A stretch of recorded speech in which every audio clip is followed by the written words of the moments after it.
क्या आपने कभी यह सवाल खुद से पूछा है? मैंने किसी का बुरा नहीं किया, फिर मेरे साथ ऐसा क्यों हुआ? क्या हमारी जिंदगी में जो कुछ हो रहा है वो सिर्फ संयोग है या किसी अनदेखे नियम का परिणाम? क्या यह सब भाग्य है या हमारे कर्मों का फल?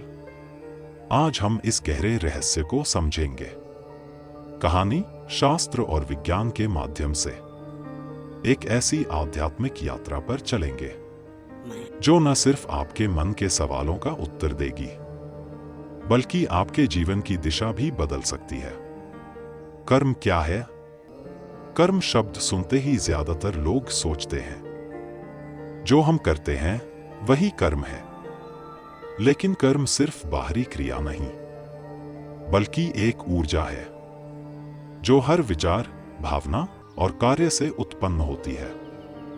संस्कृत में कर्म का अर्थ है क्रिया की वह लहर जो ब्रह्मांड में गूंजती है और लौटकर परिणाम देती है। गीता में भगवान कृष्ण कहते हैं, कर्मण्येवाधिकारस्ते मा फलेषु कदाचन। तेरा अधिकार सिर्फ कर्म पर है, फल पर नहीं। इसका अर्थ यह नहीं कि फल मिलेगा ही नहीं, बल्कि यह कि फल की चिंता से मुक्त होकर किया गया कर्म ही शुद्ध होता है। अब हम समझते हैं कि कर्म के 3 प्रकार होते हैं। संचित कर्म, accumulated actions। ये वे कर्म हैं जो आत्मा ने पिछले जन्मों में किए और संचित हो गए। एक बार एक बालक बचपन से ही बहुत गुस्सैल था। माता पिता कहते थे, हमने तो उसे प्रेम से पाला, फिर यह स्वभाव क्यों? एक ऋषि ने कहा, यह उसके संचित कर्म हैं जो आत्मा में छपे हुए हैं। प्रारब्ध कर्म, डेस्टिन्ड एक्शंस।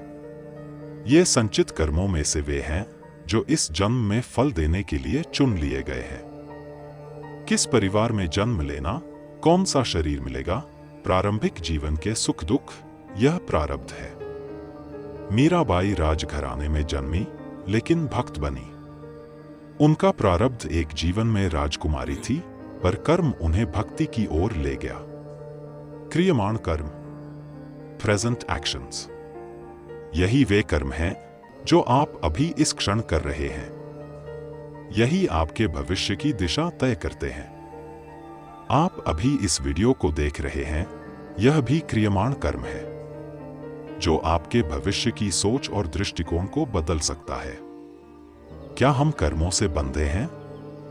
अगर प्रारब्ध तय है तो क्या हम कुछ बदल नहीं सकते? बिल्कुल बदल सकते हैं। भगवत गीता अध्याय 6 श्लोक 5। उद्धरेदात्मनात्मानं नात्मानमवसाद्यत। अपने आप को ऊपर उठाओ, अपने को गिराओ नहीं। विज्ञान भी यही कहता है। हमारे सोचने, बोलने और प्रतिक्रिया देने के तरीके न्यूरल पाथवेज बनाते हैं जिनसे भविष्य बनता है। अगर आप क्रोध में जीते हैं तो वह आपका स्थायी स्वभाव बन जाता है। लेकिन अगर आप क्षमा और प्रेम को चुनते हैं तो वही आपका भाग्य बनता है। एक बार एक ऋषि ने राजा जनक से पूछा, आप कैसे एक राजा होकर भी आत्मज्ञानी कहलाते हैं? जनक बोले, मैं कर्म करता हूं लेकिन उसमें बंधता नहीं।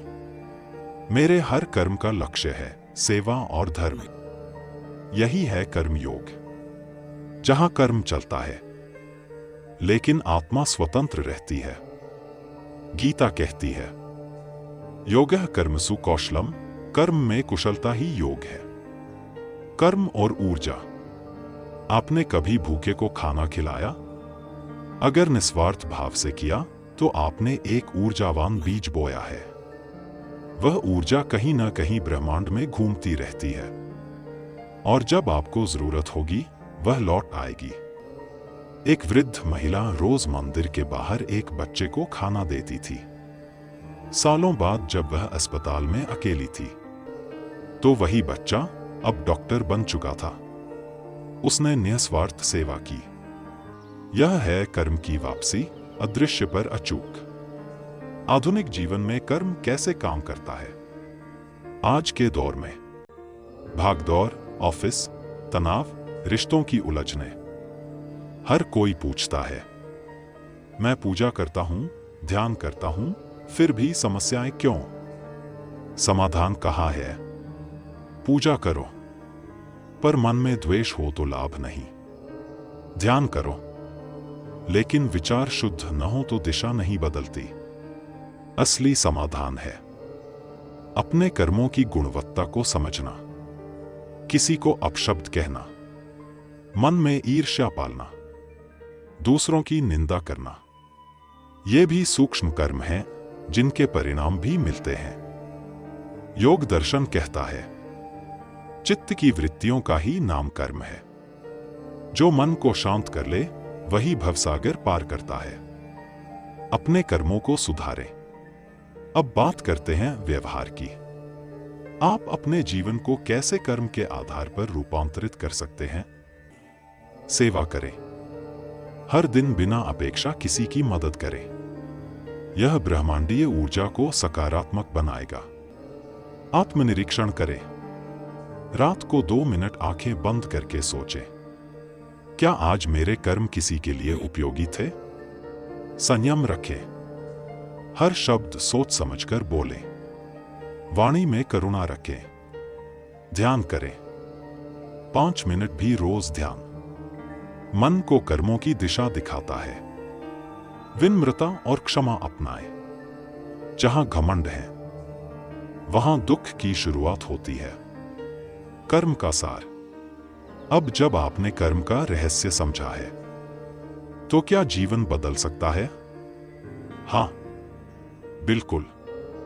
आपका हर क्षण, हर सोच, हर प्रतिक्रिया एक कर्म है। हर कर्म एक बीज है, और बीज कैसा है यही तय करता है भविष्य की फसल कैसी होगी। कर्म करते जाओ, फल की चिंता छोड़ दो, और जब कर्म परमात्मा को समर्पित हो जाए तो वही मोक्ष का मार्ग बनता है। अब बात करते हैं व्यवहार की। अगर आपके जीवन में समस्या है, धन की कमी, रिश्तों में दरार, मन में बेचैनी, प्रयास के बावजूद सफलता नहीं मिली, तो समाधान पूजा पाठ के साथ। समाधान है कर्मों के संतुलन में। आप किसी जरूरतमंद की मदद करें, बिना अहंकार और बिना अपेक्षा के। ब्रह्मांड में ऊर्जा की एक लहर चलती है जो लौटकर जरूर आती है। अपनी भाषा में संयम रखें, मन में सहानुभूति जगाएं। धीरे धीरे रिश्तों में मधुरता लौटेगी। हर दिन थोड़ा समय ध्यान और आत्मचिंतन में बिताएं। भीतर का शोर धीरे धीरे शांत होगा। विज्ञान भी कहता है, कर्म आपकी आदतें बनाते हैं और आदतें बनाती हैं आपका मन, और मन बनाता है आपका भाग्य। कभी कभी अच्छे कर्म करने के बाद भी मनचाहा परिणाम नहीं मिलता तो मन पूछता है, क्या सब व्यर्थ है? क्या कर्म का कोई असर नहीं? हर विचार से पहले एक पल रुकेंगे। हर शब्द बोलने से पहले सोचेंगे, क्या यह किसी के जीवन में सकारात्मक बदलाव ला सकता है? आप विद्यार्थी हो, गृहस्थ, व्यवसाय या साधक, आपका हर कर्म ब्रह्मांड में ऊर्जा का एक तरंग पैदा करता है।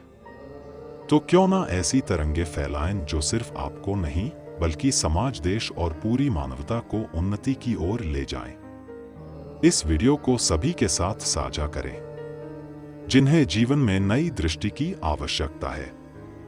अगर आप चाहते हैं कि हम और ऐसे विषयों पर आपके लिए ज्ञान लाएं। और हाँ, याद रखें, आपका भाग्य आपकी मुट्ठी में है। बस जरूरत है सही सोच, सही भावना और सही कर्म की।